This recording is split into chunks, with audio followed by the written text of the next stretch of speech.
Mesdames et messieurs, bonjour. Je suis très heureux de vous retrouver aujourd'hui sur le plateau de Cowboy TV. Eh bien, effectivement, j'ai quitté ma robe de président de Réaction 19, pour parler aujourd'hui dans une nouvelle émission qui est organisée par la chaîne Réaction Politique, réagir politiquement à ce qui se passe dans notre réalité, dans notre modernité, qui est un peu compliquée en ce moment. Bonjour, Juan José. Hola a Dorado. todos. Muchas gracias por invitarme de nuevo. Je suis très content d'être là. C'est un consultant magnifique, un journaliste espagnol, et Stéphane Tiki, consultant politique exceptionnel, Bonjour sur le plateau. Carlo, toujours un plaisir de vous retrouver. Bonjour Juan José, merci encore de votre invitation. Super, on donne tout de suite le titre de notre mission à nos amis. La Covid-19, un virus politique. Point d'interrogation. Pourquoi? Eh bien, cette émission a été envisagée, on en a parlé il y a quelques jours, et elle tombe comme une cerise sur le gâteau. Pourquoi? Parce que, comme par hasard, nous avons une sorte de guérilla maintenant jacobine, hein, on le sait, avec Paris qui va imposer à Marseille, Marseille qui réagit. Donc on voit quand même qu'on est en pleine actualité. On a Bedos, Nicolas Bedos, que ce matin à l'aube, peut-être après une nuit passée, vient d'écrire des choses en disant « Sortez, vivez ». Je vais citer quelques extraits de ce qu'il a dit. Alors là, nous devons vivre, quitte à mourir, vivez, tombez malade, allez au restaurant. Un appel à la rébellion dont l'auteur anticipe d'emblée qu'il sera couvert d'affront, assis lucidement conscient de cela. Chers amis, la balle est dans votre camp, un peu dans le mien. Je pense qu'on est au cœur de quelque chose de très fort. Jamais dans l'histoire peut-être de l'humanité, on a vécu cela. C'est-à-dire que jamais dans l'histoire de l'humanité, un virus, une épidémie, une pandémie a été affrontée de la sorte. Donc, vous êtes là. Quelle est ton opinion? Quelle est ta vision? D'abord générale, est-ce que c'est vraiment qu'un problème de santé ou aujourd'hui, on n'est pas en train de dériver vers quelque chose de politique? Quoi, José? Alors la première des choses, c'est un problème de santé, c'est une réalité. C'est un problème de santé. Après, vous l'avez dit, est-ce que ça dérive vers quelque chose d'autre? C'est aussi une évidence. Aujourd'hui, cette dérive, on la connaissait déjà avant l'arrivée de la pandémie. C'est les manifestations qui étaient réprimées de façon violente, c'était les interdictions de manifester pour certains, c'était limiter l'expression syndicale, c'était toute une série de choses qui ont été dénoncées et qui aujourd'hui, parce qu'il y a une urgence médicale, une urgence de santé, sont justifiées, ou on essaye de les justifier. Donc, on essaye de les justifier peut-être. C'est vrai, vous avez tout à fait raison. Il y a un problème sanitaire, mais c'est vrai que ce problème sanitaire dérive, et dérive politiquement. Pourquoi? C'est une bonne provocation, merci Roger. Pourquoi cette dérive, si naturellement Stéphane tu es d'accord, pourquoi cette dérive politique? Avant de parler de dérive politique, c'est d'abord un problème de santé, parce qu'on ne faut quand même pas oublier que sur ça vous êtes d'accord? Et particulière, on a quand même vu malheureusement toutes les personnes qui sont décédées dans l'année 2020 de façon si abrupte, ça montre que ce virus frappe tout le monde, dans tous les pays, dans tous les continents, donc c'est un vrai problème de santé. Ensuite, il y a un vrai problème politique, parce que moi je me pose toujours la question du déconfinement. Quand on a vu ce qui a été dit au début de la pandémie, où certains disaient qu'il ne fallait pas porter le masque, d'autres disaient qu'il fallait le porter, puis on nous a dit en sortant du confinement qu'on pouvait reprendre la vie comme si tout allait bien, et là aujourd'hui on nous explique que maintenant il faut arrêter de vivre. C'est vrai que c'est quand même difficilement compréhensible, et moi j'ai surtout avant tout une pensée pour les entrepreneurs, pour les commerciaux, pour les restaurants et les bars, qui commençaient petit à petit à reprendre un peu d'oxygène, les salles de sport aussi, à qui on a dit derrière, tout est terminé. Mais d'ailleurs, moi, je jette un petit pavé dans la mare. Je réfléchissais en arrivant à l'émission en me disant, quand on demande la fermeture des restaurants, peut-être que c'était les restaurants qui avaient peut-être plus la faculté de respecter les gestes barrières, puisque les tables sont espacées et que les gens respectent les tables. Mais aujourd'hui, si on ferme les restaurants, qu'est-ce qui va se passer? Est-ce que vous pensez que les gens vont arrêter de vivre? Non, les gens vont continuer à vivre, mais en n'allant plus dans les restaurants. C'est-à-dire qu'ils vont le faire clandestinement. Et moi, je pense que c'est là où justement les gestes barrières ne vont pas être respectés. Donc c'est vrai qu'au jour d'aujourd'hui, on ne comprend pas tout à fait ce qui se passe. Il y a de la cacophonie. Au niveau de la communication du gouvernement, on a l'impression que c'est fait sans concertation. On a entendu les présidents de région, on entend les maires. C'est-à-dire qu'il y a un problème aussi de démocratie, Juan José. Tu ne trouves pas qu'il y a un problème? La démocratie a été quand même elle est mise à l'épreuve, pas simplement pour les décisions, même en Espagne. Ah oui, tout à fait, en Espagne, elle l'est aujourd'hui. Mais je vois que Stéphane, et vous aussi, vous avez tout à fait raison.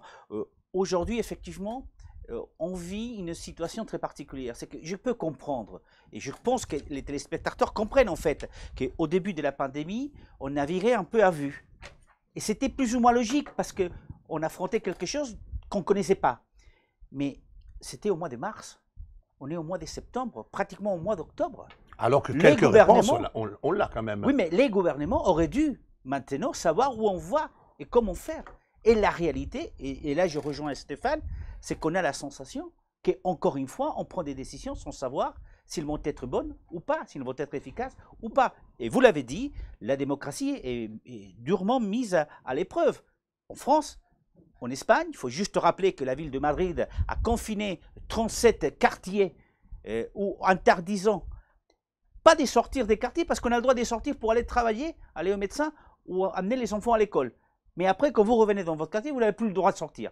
Donc, on voit effectivement qu'on limite la liberté d'expression parce qu'on n'a pas le droit de manifester maintenant, qu'on limite la liberté des mouvements, on est enfermé dans son quartier, et donc, on limite aussi la liberté de dire non ou de critiquer quoi que ce soit, surtout un gouvernement, et peu importe la couleur. Je te permets, Stéphane, un instant, parce que je rappelle que je suis aussi le président de Réaction 19 et nous nous battons beaucoup sur la compréhension du droit par rapport à certains choix législatifs.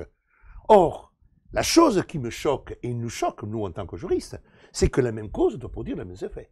Si j'ai un problème de santé publique,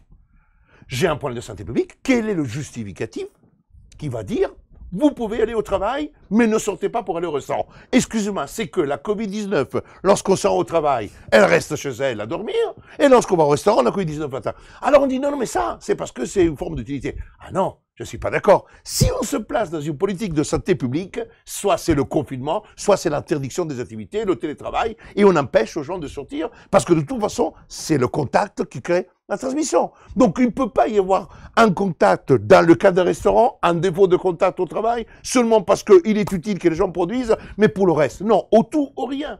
Donc, la problématique, ce n'est pas un choix de santé publique. Nous sommes dans des choix qui sont politiques. Et ça, c'est la position que nous avons exprimée, que j'exprime et que je considère aujourd'hui extrêmement claire, parce que, encore là, quel est le sens de fermer à 10h, qu'à 22h? Quel est le sens d'ouvrir? Là, il n'y a rien. Moi, je suis allé revoir, je vous mettrai ça, et puis je te donne la parole tout de suite. J'ai revu tous les rapports du Haut Conseil de santé. Tous les rapports. Je peux vous dire que vous pouvez trouver que des contradictions depuis le mois de février. Parce que je peux vous dire que le Conseil de santé, même à l'époque de Jérôme Salomon, signature en tant que directeur de la santé au mois de février, il ne préconisait absolument pas le confinement et il parlait de ce qui était connu de la maladie, une maladie qui allait tuer 9 personnes sur 10 de plus de 75 ans. Et d'ailleurs, il avait préconisé le confinement des gens de plus de 75 ans. Donc, nous sommes aujourd'hui en train de paralyser un pays pour protéger une partie de la population qui est malade. Parce qu'il y a des personnes âgées qui ont eu la Covid, mais qui ne sont pas malades et qui s'en sortent parfaitement. Donc, nous sommes en train de tuer des millions de personnes, tuées au sens moral du terme, au sens de politique du terme, pour servir quelle cause? Je ne la comprends pas. Les gens ont du mal à comprendre. Et peut-être Guy Bedos, après on peut le critiquer, on peut contester la manière dont on le dit. Non, je pense qu'il exprime, comme d'autres, ce ras-le-bol de cette politique de santé publique. De toute façon, à partir du moment que l'on place sous le fronton d'un palais que la santé est le choix sublime de la vie par rapport à la liberté, on est foutu. C'est comme la sécurité. Stéphane. Sur l'action politique, moi je trouve ça normal que ce soit une décision politique, parce que de toute façon nous sommes dans la 5e République, et c'est le rôle de l'État de prendre des décisions politiques pour essayer d'améliorer la vie des citoyens.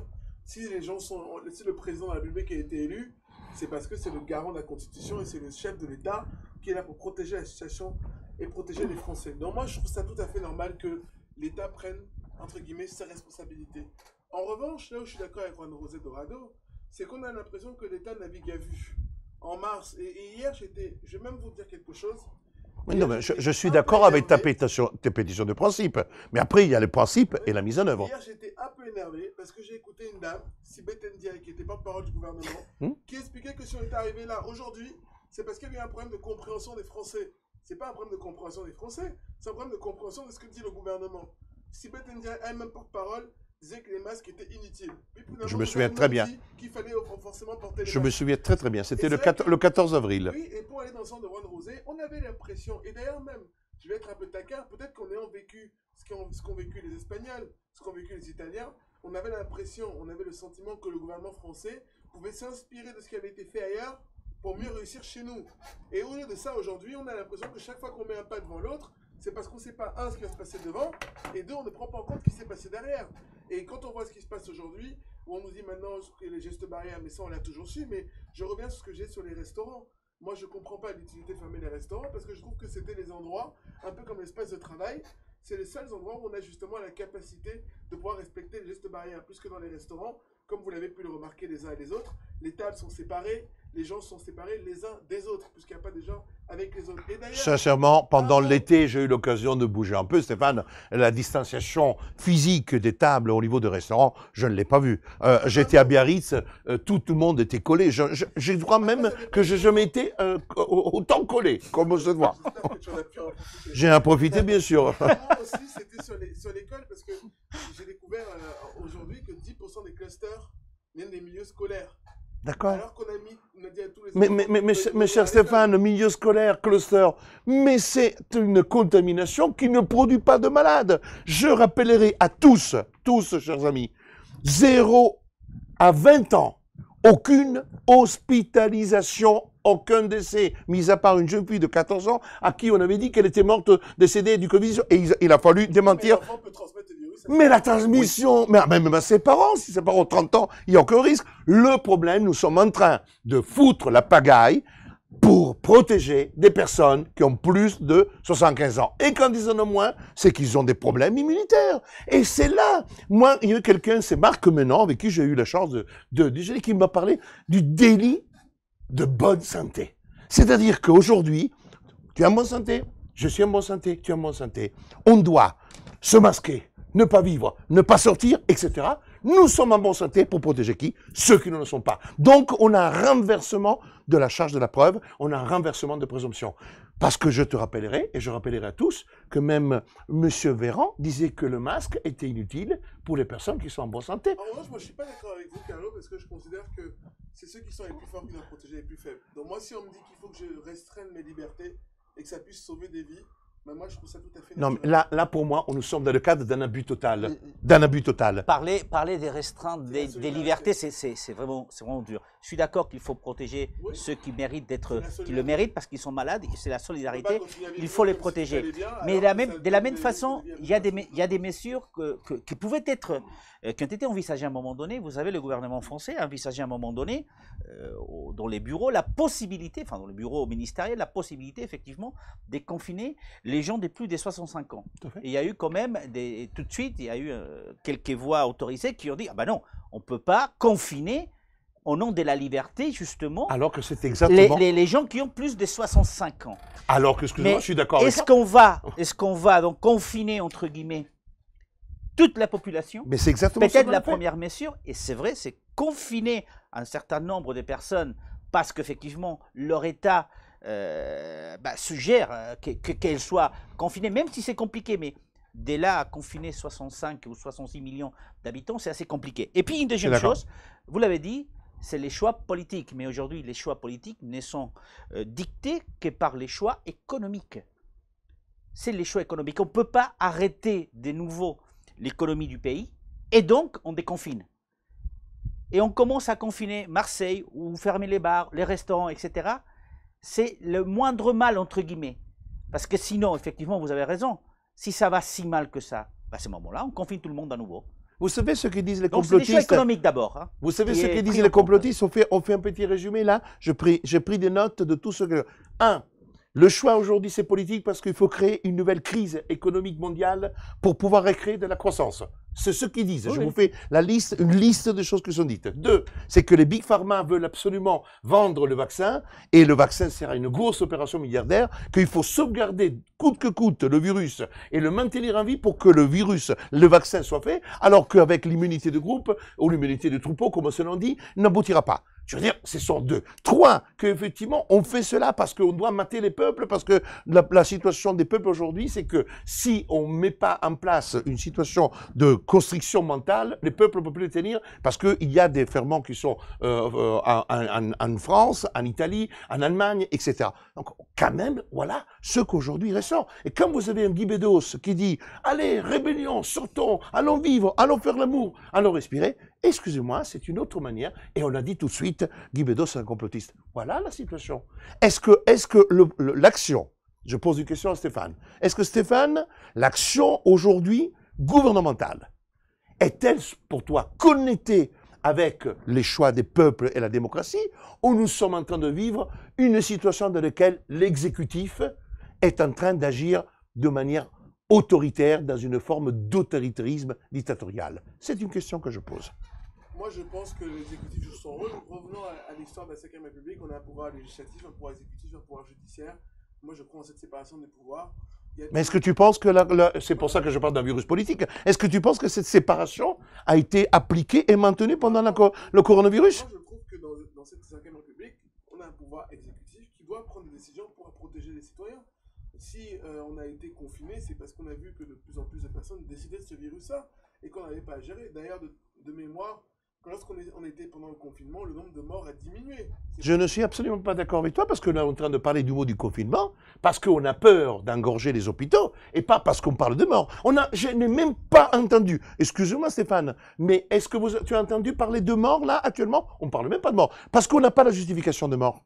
Parce qu'actuellement, on n'a pas le justificatif de mort, parce qu'effectivement, il n'y a pas de mort. Il y a 16, 15 ou 20, mais non, il n'y a pas de mort. Parmi les trois critères qui étaient retenus par le gouvernement pour le confinement, par exemple, d'une partie, enfin des bars, restaurants, etc., parmi les trois critères, il y en a un qui est l'engorgement des urgences. Oui. L'engorgement des urgences. Mais ce n'est pas un problème, c'est-à-dire que c'est pas un problème de décès. Quand on arrive à 30%, on peut décréter effectivement le confinement ou la fermeture des bars, des restaurants dans certaines villes. Les deux autres critères, c'est l'indice de décontamination par rapport à 100 000 personnes, qui a été construit ad hoc, voilà. Qui n'est pas objectif sur le plan. Ce n'est pas du tout un indice par rapport à la mortalité.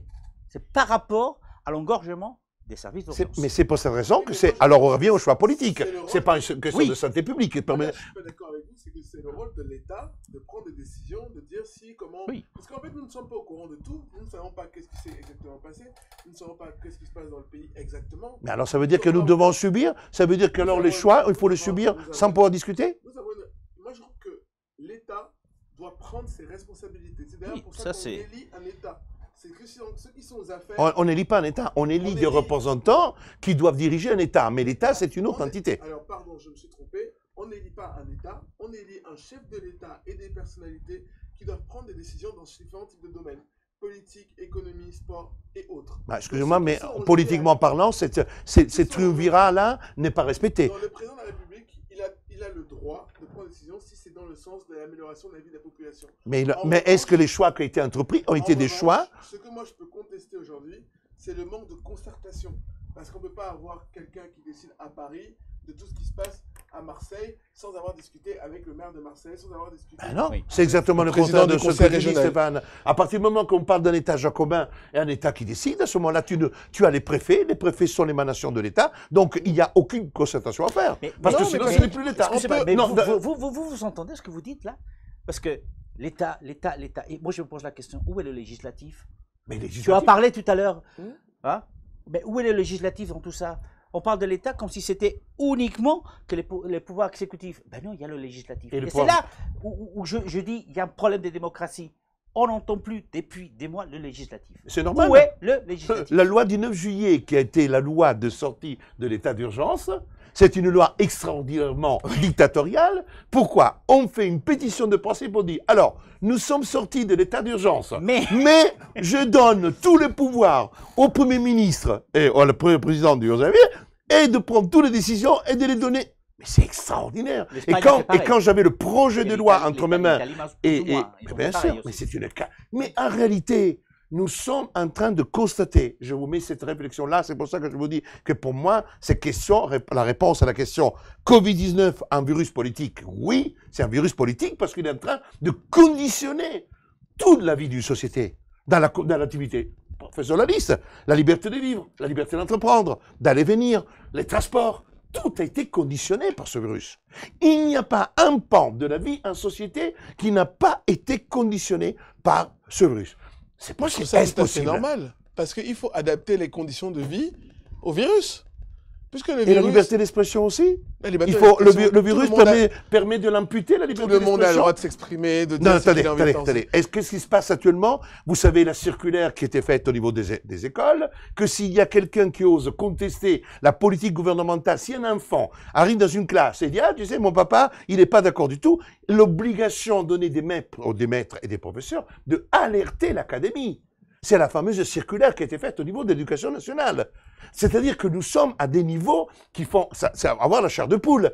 Quand vous prenez les réseaux sociaux, les lanceurs d'alerte, des gens qui prennent des documents, qui les mettent en ligne, qui ne font pas du conspirationnisme, sont aujourd'hui coupés pendant des mois. C'est le cas de Crève-Cœur au Canada, c'est le cas de Sylvain Trotta. Si vous ne le saviez pas, maintenant vous le savez, ces gens-là n'ont pas le droit de s'exprimer. Bien sûr, YouTube, c'est pas l'État français. Il n'en demeure pas moins qu'aujourd'hui, on a du mal. Je ne sais même pas, après, si notre émission Réaction politique, quand elle sera en ligne, elle pourra résister, parce que nous disons, ou j'ai dit des choses qui sont un peu contre-courant. Donc là aussi, la question va se poser.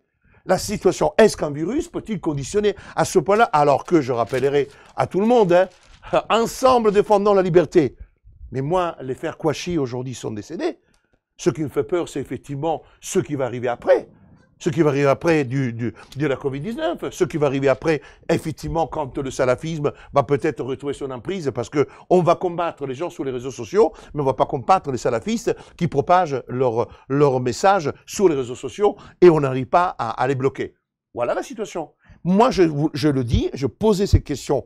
Covid-19, un virus politique, est-ce que c'est possible qu'aujourd'hui, tous les pans des libertés fondamentales soient remis en cause par ce virus? Quando rado. Mais pourquoi cela touche aussi les autres pays d'Europe? Pourquoi? Tu es d'origine espagnole, je sais que tu as répondu à des questions, tu étais en Espagne. Moi, j'ai vu en Espagne, et je parle beaucoup sur ce point-là, mais j'ai vu en Espagne un respect du masque incroyable. Oui, il y a des mesures qui ont été prises en Espagne. Mais draconiennes. Le respect est draconien. Et comment ça se fait qu'il y a autant de contagions?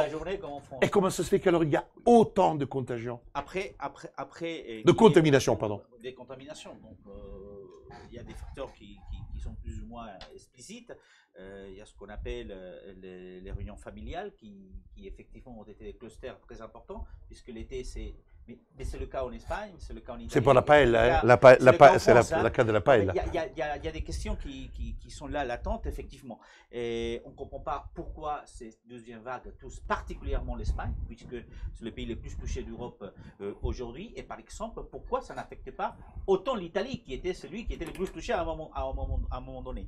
Mais la réalité aujourd'hui, c'est vrai, c'est que ce qui se passe en France se passe aussi dans d'autres pays. Il ne faut pas croire, il faut pas croire que ce qui se passe en France, ça reste à l'intérieur de nos frontières. L'Espagne est très touchée politiquement. C'est vrai qu'en Espagne, les différences politiques existantes aujourd'hui font que le gouvernement est très fortement critiqué, qu'ici on entend beaucoup moins des critiques, parce que de façon générale, l'opposition est très peu audible sur ce sujet.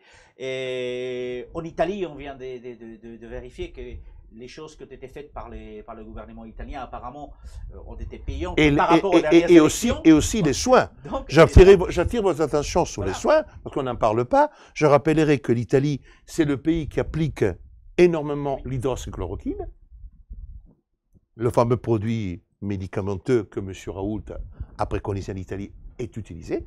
Parmi d'autres, avec une approche beaucoup plus bactérienne. Et il semblerait aussi que donc, cette approche au niveau des soins, qui est moins contrôlé qu'en France, aboutissent à des résultats qui sont meilleurs. Parce que l'Espagne n'est pas utilisée, l'Inde vient d'interdire son utilisation. Mais c'est incompréhensible. C'est incompréhensible. Parce que je rappellerai tout simplement que nous avons 223 décès en Italie, je vous parle du 1er septembre 22, 223 décès. En France, nous en avons 677. Oui. Nous en avons 285 au Royaume-Uni et nous en avons 1511. Alors que j'attire votre attention en Italie, hydroxychloroquine, utilisation importante de tous les fluidifiants du sang, très important par exemple, fluidifiant de sang pour une question d'oxygénation, parce que vous savez les problèmes. Donc ce sont des éléments chiffrés comparatifs que j'ai voulu faire pour l'émission, afin que, et au niveau des cas confirmés, je rappellerai la France, au 22 septembre, 172 054, global, hein, du 1er au 22. Ensuite, en Italie, 29 317. C'est-à-dire, c'est très bas par rapport.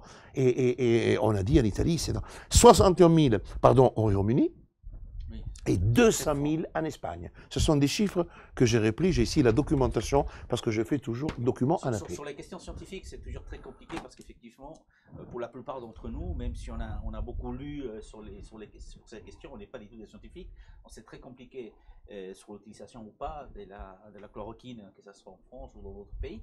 Donc là, je reste un peu perplexe parfois. Mais c'est vrai que certains pays politiquement, ont pris des décisions peut-être plus tôt, c'était le cas de l'Italie à un moment donné, qui ont permis effectivement de retarder au moins la deuxième vague qui est arrivée déjà en Espagne et qu'on voit arriver en France. Mais c'est pas, même quand on parle de la deuxième vague là, c'est pas la même chose, parce que quand on parle des décès, par exemple, on en a 1511, c'est très important, mais je suis allé regarder, et j'ai ici les chiffres, pareil, énormément de personnes âgées, extrêmement malades et touchées de plusieurs comorbidités. En Espagne, comme en France, comme en Italie, nous avons très peu de gens de 0 à 40 ans, une partie de 40 à 50, et après, il faut dépasser les 60 ans pour entrer dans ce cycle de décès. Donc c'est pour cette raison que nous revenons un peu à cette rébellion des jeunes, à cette rébellion du peuple, un peu comme tu disais, que c'est le fait de dire, pourquoi nous devons payer de notre liberté pour aller protéger une minorité que peut-être a vécu sa propre vie et qui a fait n'importe quoi aussi. La minorité, il faut toujours la protéger. Ça, c'est la première des choses. Mais comment la protéger? Mais il faut la protéger. On ne peut pas, sur le fait qu'elle soit assez âgée et malade... Je n'ai pas dit que je suis d'accord avec Guy Bédance, mais il est clair que la question se pose. C'est la première des choses. Moi, je pense que c'est essentiel de protéger ceux qui sont les plus faibles. Tu l'as dit, mais est-ce que c'est une vraie faiblesse? Parce que, excusez-moi, quand on parle de comorbidité, une comorbidité, c'est quand même des gens qui ont des maladies. Après, la maladie peut toucher tout le monde, peut être très sain, et un jour avoir un cancer qui apparaît. Parlons de comorbidité provoquée aussi par le fait d'avoir fumé pendant 30 ans, d'avoir bu du pastis pendant 20 ans, et tes défenses immunitaires ne sont pas les mêmes. Mais là où je suis moins d'accord avec vous, c'est que la maladie peut frapper des gens qui n'ont jamais rien eu, quoi que ce soit. Donc, les latins disent « nemo auditur proprio turpitud in allegans ». Quand est-ce qu'on est frappé par la maladie, donc, et on ne peut pas dire que 90% des gens doivent continuer à vivre comme si de rien n'était normalement, alors que 10% des gens sont en train de mourir au quotidien. Mais je pose une question. Pourquoi tout le monde... Comment est-ce qu'on doit faire pour pouvoir protéger ceux qui sont aujourd'hui en difficulté et continuer à vivre aussi notre vie? C'est ça pour moi l'équilibre à trouver. Mais pour moi, il est... voilà, donc aujourd'hui, pour toi, Stéphane, on a tous des parents, on a tous des grands-parents, et on n'aimerait pas que nos parents ou nos grands-parents... Pour toi, les choix qui sont faits aujourd'hui sont des choix qui sont parfaitement conformes en termes de politique de santé? Ce n'est pas ce que j'ai dit. Alors, attention. J'aimerais que tu t'exprimes aussi, que tu exposes ta pensée, parce qu'on n'est pas dans la langue du bois. Sur Cabo TV avec... Aucune langue de bois, mon cher Carlo. Comme j'ai dit précédemment, moi, par exemple, j'étais opposé au fait qu'on ferme les bars et les restaurants à 22h pour deux raisons. La première raison, c'est que je n'avais pas l'impression que le Covid-19 s'arrête à 22h et que le Covid-19 continue et qu'à 22h, il s'arrête. Je pense que quand il est actif, que ce soit à minuit, que ce soit à 7h du matin, que ce soit à 22h. Ça, c'est le premier point. Deuxièmement, moi, je pense que les restaurants sont les endroits où on peut le mieux respecter les gestes barrières. Pour Stéphane, il faut tous aller au restaurant. Je pense que j'ai vu beaucoup de restaurants qui respectent les gestes barrières. Je suis d'accord que même les propriétaires, les exploitants, je les ai vus tous. Voilà, et je trouve que ces endroits-là sont les plus aptes. Et je pense qu'aujourd'hui, les gens, quand ils vont constater qu'ils n'ont plus la possibilité d'aller dans des restaurants, ils vont faire de la fête clandestine et dans lesquelles ils ne respecteront plus rien du tout. Donc moi je pense que ça va créer plutôt, c'est là justement que ça va créer des clusters, parce que les gens ne vont plus jamais respecter. Donc c'est l'autoritarisme qui est exprimé par le pouvoir. Et dernier point, je reste tout à fait d'accord avec vous. J'ai un exemple concret. Allez, soyons cash. Je ne comprends pas qu'on puisse autoriser que les gens puissent prendre le métro tous les matins à 7h30, 8h du matin, alors que le métro est bondé, dans lequel les gens sont collés les uns avec les autres, et qu'on ne puisse pas autoriser des restaurants où les tables sont séparées 1 mètre des uns des autres. Non, pour moi, en Donc, fait, ce sont des choses qui ne sont ce sont pas des choix politiques. cohérentes. Elles ne sont pas cohérents. Elles ne sont Donc, pas ce sont des choix cohérentes. politiques et pas Donc, des je choix suis de d'accord santé avec vous sur publique. ce point-là. Eh bien, ça Et veut c'est dire pour ça que je la trouve que Covid-19, un virus le politique. gouvernement Réponse, oui. devrait se concerter avec les acteurs locaux, pas les préfets, les maires qui Donc, sont acteurs Marseille du a raison. quotidien, comme la Madame maire de Rubira Marseille, a raison comme la de se maire plaindre. d'Aix, comme la présidente de région de France Valérie Pécresse, pour savoir comment faire. Et puis, pardon, les commerçants, les entrepreneurs et tout ça, eux, ils ont déjà souffert parce que les samedis, ils devaient fermer parce qu'il y avait les manifestations des Gilets jaunes. Très souvent, les casseurs venaient pour casser, tout détruire et le lundi, ils devraient réouvrir. Ensuite, on leur a dit, les amis, il faut tout fermer parce qu'il y a le confinement, il y a le coronavirus. Puis on leur a dit en fin mai, début juin, c'est bon, vous pouvez réouvrir, l'État va vous aider pour relancer l'économie. Et maintenant, alors que depuis 1 mois et demi, l'économie reprend un peu son souffle, que ces acteurs-là recommencent un peu à vivre, et c'est très dur pour eux parce que ils ont dû payer des factures, payer des salariés, le tout sans gagner d'argent. On leur dit aujourd'hui, maintenant, les amis, tout va fermer encore plus. Mais tu viens de confirmer, ce sont des choix politiques. Voilà, donc, effectivement, la Covid-19 est un virus qui est un virus Mais plutôt... C'est un virus qui manque de cohérence. Donc, et il faut trouver un équilibre dans lequel on protège ceux qui sont malades et en même temps, on continue à pouvoir vivre notre vie. Et d'ailleurs, j'écoutais ce matin le professeur Philippe Juvin qui disait, oui, il y a le Covid-19, mais il y a aussi d'autres maladies. Hein, bah oui, parce qu'avec on le les a retour de oubliées. l'hiver, la Bien grippe, sûr. par exemple, Bien comme sûr. par exemple la grippe, il faudra aussi se protéger de toutes ces maladies-là parce que si aujourd'hui les hôpitaux, comme disait Juan Rosé tout à l'heure avec les urgences, qui sont pleins avec la Covid et que maintenant il y a d'autres maladies qui viennent, les médecins vont de pas toute pouvoir s'en façon, sortir. la politique et les choix qui sont faits sont des choix politiques qui sont absurdes, parce que le masque pour les enfants dans les écoles, c'est une absurdité. Je le dis, c'est une absurdité, parce que entre les enfants, il peut y avoir le change du Covid, ça ne produit rien. Le retour à la maison avec la Covid. En plus, on vient de déterminer, mais je vous fais comprendre, regardez, on a allégé le protocole sanitaire dans les écoles primaires, parce que le Haut Conseil a dit qu'effectivement, ils ont découvert que la transmission des virus entre les enfants de 6 ans était minime. Et que donc, ils étaient très peu porteurs d'infection. Et permettez-moi de vous dire que c'est depuis le mois de juin que l'étude a été faite en Italie, dans d'autres pays, qui a confirmé très peu de transmission de la Covid-19. C'est qu'on a attendu tous ces mois, on a emmerdé le monde entier pour ensuite décider, après avoir repris l'école, alors que toutes les connaissances existaient déjà, parce que quand vous reprenez l'opinion du Haut Conseil, ils font référence à des études du mois de mai, du mois de juin. Il n'y a rien de nouveau qui était apparu sur le marché de la connaissance. Donc c'est pour cette raison que je trouve ça absurde. Et pour les jeunes qui sont à l'école, les faire passer la journée avec le masque, les professeurs enseigner avec le masque. Après, on peut discuter, c'est du complotisme, parce que moi, je dis rien du tout. Je dis simplement qu'enseigner toute la journée avec le masque, moi, ça m'est arrivé de voir plaider avec le masque. Je peux vous dire qu'il a fallu que je baisse moins, que je respire, parce que j'étais obligé, parce que sinon, je ne pouvais pas plaider si j'enlevais mon masque. Moi, je voudrais juste rebondir sur ce que disait tout à l'heure Juan Rosé. Moi, ça ne me choque pas que les gens mettent des masques. Au contraire, même, pour moi, les masques et gestes barrières sont ceux qui Mais il permettent faut que ce soit réellement utile. Il faut que ce soit utile. Les risques. En revanche, je rebondis sur ce que disait tout à l'heure Juan Rosé avec toujours énormément d'élégance. C'est sur la cohérence. C'est qu'on ne peut pas nous dire le lundi, il ne faut pas porter les masques et le mardi, il faut porter les masques. Moi, je veux juste un message clair, cohérent. Mais on n'a pas Donc, le message clair et cohérent, mon ami. Et pas simplement. Et parce que les masques peuvent limiter les risques qui permettent de moins. Mais ça, c'est du oui-dire, c'est du. On répète la même chose. On répète la même chose, alors que, à la limite, là aussi, il y a des discussions. Oui, mais j'écoute beaucoup les professeurs et les médecins. Il y a ceux qui disent exactement le contraire. J'ai rappellerai que le professeur Toussaint, que personne n'a encore inculpé, moi j'ai entendu, n'a pas encore guillotiné, mais le professeur Toussaint disait que le masque en extérieur à liberté, ça ne sert strictement à rien, qu'effectivement dans les lieux clos. Le professeur Philippe Juvin qui est derrière. Mais le monsieur, non, monsieur Philippe Juvin il devrait faire partie du Conseil parce que il répète toujours la même chose. Il est effectivement dans une approche de pensée unique. Alors que M. Toussaint ne partage pas la position de M. Jouvin et d'autres professeurs ne la partagent pas non plus. Donc il ne faut pas non plus, aujourd'hui, je ne pense pas que... Et je voudrais poser une question.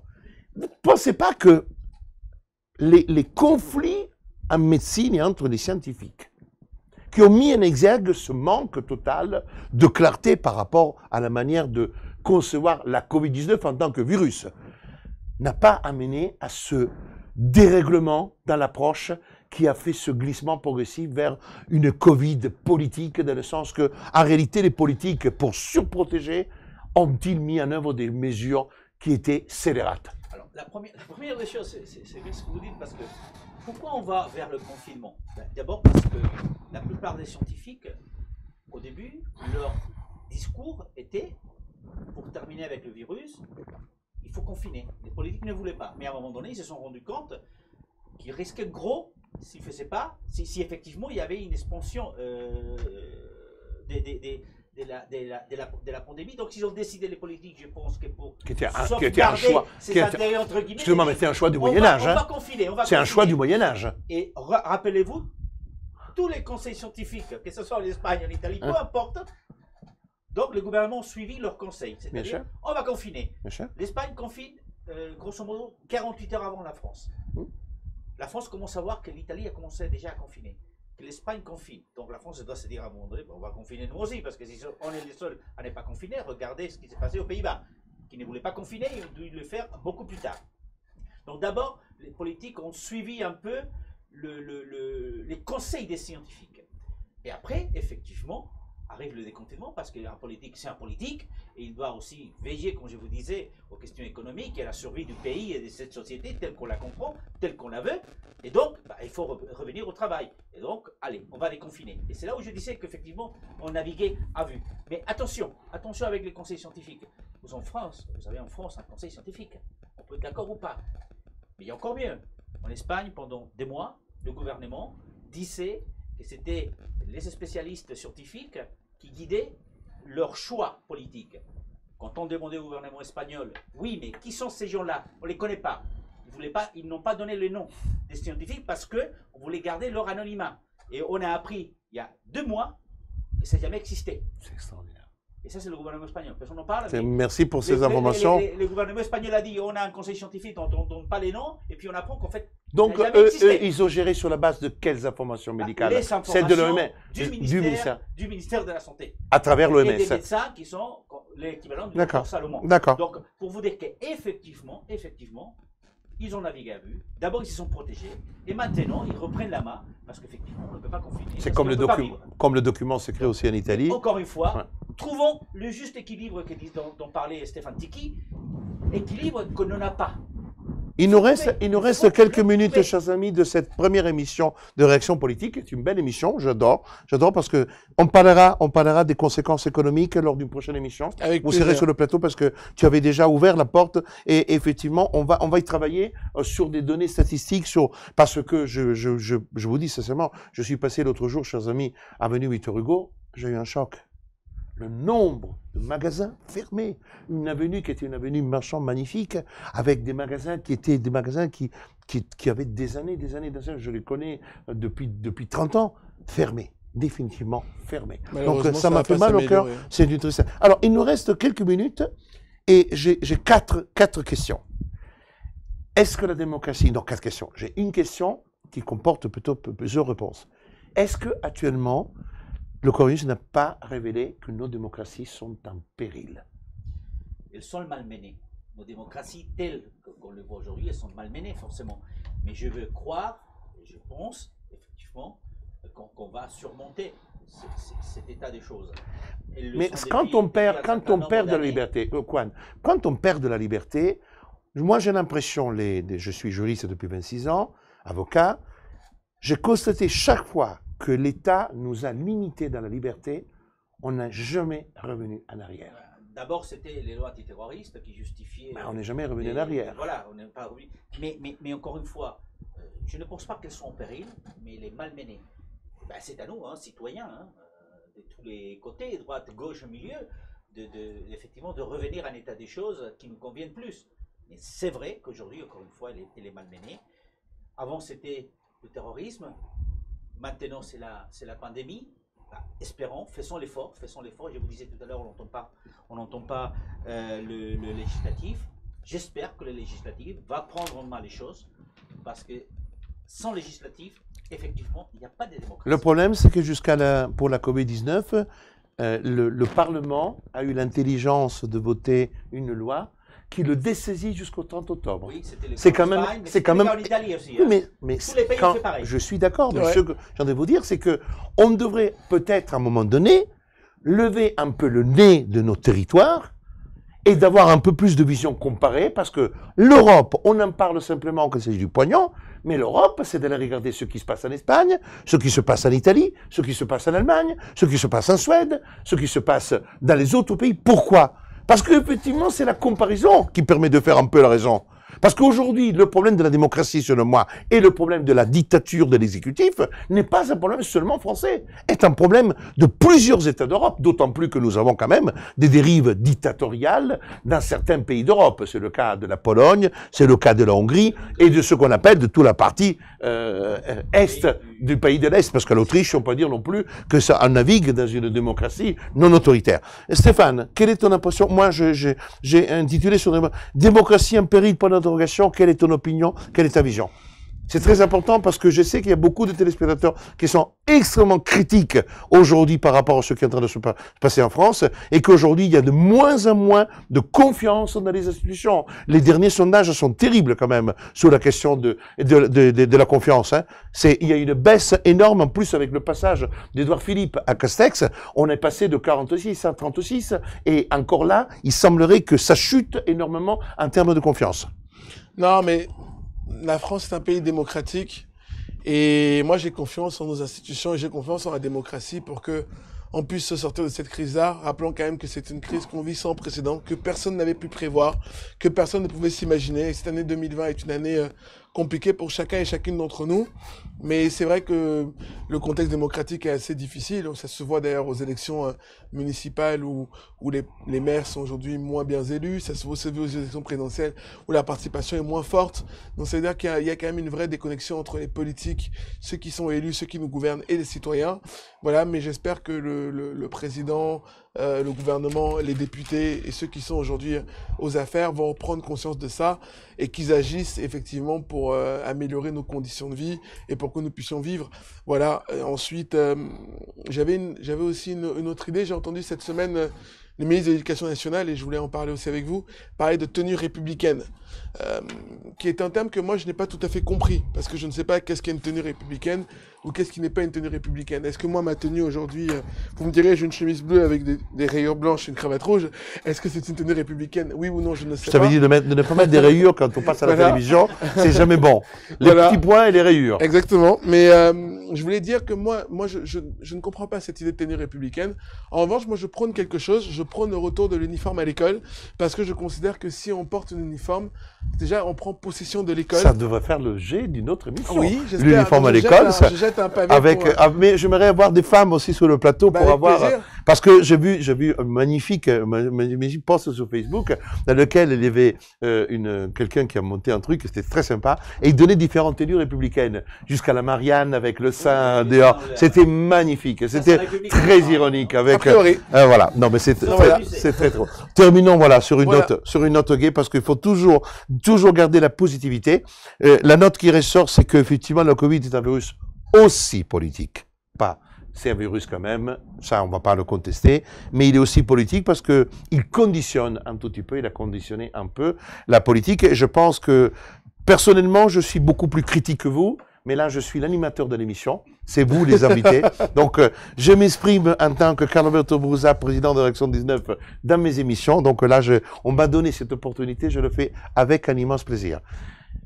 Je suis très sérieux, 16 heures, hein? Voilà. Cher ami, non, 16 heures, ça fait 50 minutes que nous sommes en train de parler. Juan-José, merci beaucoup d'avoir été sur cette première émission de Réaction politique et j'espère te retrouver la semaine prochaine pour une autre émission.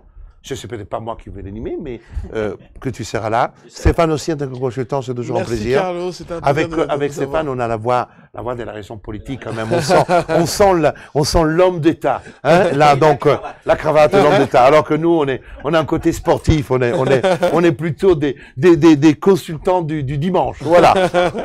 Eh bien, sur ces belles paroles, chers amis, je tenais à vous remercier. Merci pour nous avoir suivis. C'est une première émission. Comme tous les premières, il y a du positif et du négatif. Réaction politique, pourquoi? Parce que c'est réagir face à la politique avec le cœur, avec la passion, avec l'instinct, sans la langue de bois. Parce que Carboy TV, c'est la télévision politique de la liberté. Moi, on m'a invité, là, je suis là, très content.